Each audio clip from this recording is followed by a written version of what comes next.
Hello student, आज से हम लोग सब्जेक्टिव क्वेश्चन देखेंगे, जिसमें आज हम लोग 2023 का क्वेश्चन करेंगे। जिसमें पहला क्वेश्चन है, ये क्वेश्चन पहला दिया हुआ है, डिफरेंशिएशन का क्वेश्चन है। तो सबसे पहले हम लोग क्या करेंगे, जो दिया हुआ जो फंक्शन है सबसे पहले उसको लिख लेंगे। y बराबर cos of 10 of root under x plus 1, ठीक है।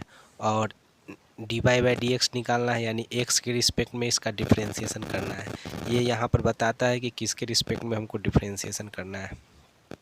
तो हम लोग x के रिस्पेक्ट में इसको डिफरेंशिएशन करेंगे। Differentiation both side with respect to both sides with respect to x we get. तो इसमें क्या होता है ना कि जिसको डिफरेंशिएशन करना है उसको ऊपर लिखते हैं, और जिसके रिस्पेक्ट में करना है उसको नीचे, और दोनों में डी लगा देते हैं, ठीक है ना। इधर भी वैसा ही करेंगे। देखिए, इसको डिफरेंशिएशन करना है पूरा फंक्शन को, तो इसको हम लोग ऊपर लिख लेंगे। और किसके रिस्पेक्ट में करना है हम लोग को, एक्स के रिस्पेक्ट में करना है तो एक्स को नीचे, और दोनों के आगे हम लोग डी लगा देंगे।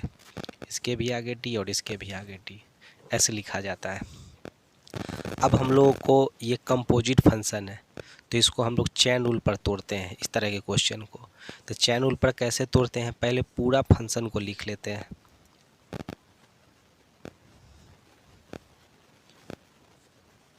जो भी दिया रहता है क्वेश्चन में उस पूरा लिख लेंगे, और उसके बाद क्या करते हैं, बारी बारी से एक एक फंक्शन को हटाते हैं। तो सबसे पहले कॉस को हटाएंगे। तो कॉस को हटाएंगे तो यहाँ पर बचेगा 10x root under x plus 1, ठीक है। और जो नीचे रहता है उसी को हम लोग ऊपर लिखते हैं। फिर यहाँ से हम क्या करेंगे कि 10 हटाएंगे,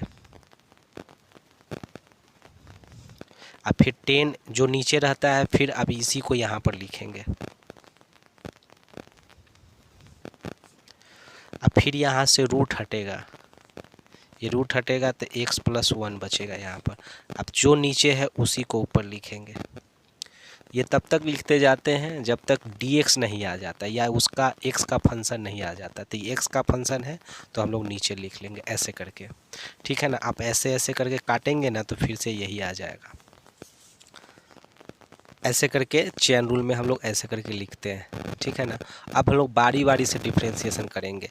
जैसे कॉस का डिफरेंशिएशन आप लोग जानते होंगे कि साइन होता है, तो साइन लिख देंगे, माइनस साइन होता है, और बाकी सब ज्यों का त्यों लिखेंगे। फिर उसी तरह से 10 का डिफरेंशिएशन होता है सेक स्क्वायर, अब बाकी जो है उसको ज्यों का त्यों लिखेंगे।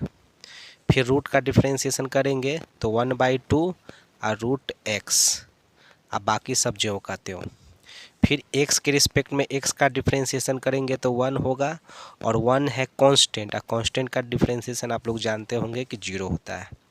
अब इसी को अरेंज करके हम लोग लिख लेंगे तो वही आंसर हो जाएगा। तो यहाँ पर माइनस साइन 10x प्लस 1, और यहाँ पर दिया हुआ है sec square x plus 1 upon हो जाएगा यहाँ पर 2 रूट x प्लस 1। तो यही हम लोग का आंसर हो जाएगा। चलिए अब दूसरा क्वेश्चन की ओर बढ़ते हैं। ये जो है क्वेश्चन आपका इंटीग्रेशन का दिया हुआ है, तो कोई भी इंटीग्रेशन सॉल्व करने से पहले हम लोग इसको आई मान लेते हैं।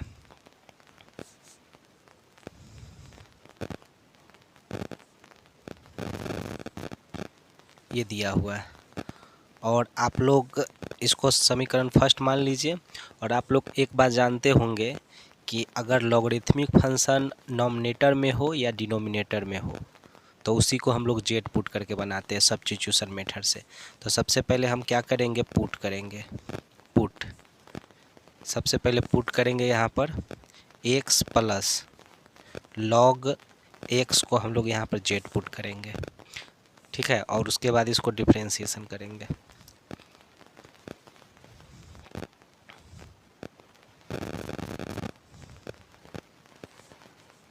दोनों तरफ डिफरेंशिएशन हम लोग x के रिस्पेक्ट में करते हैं।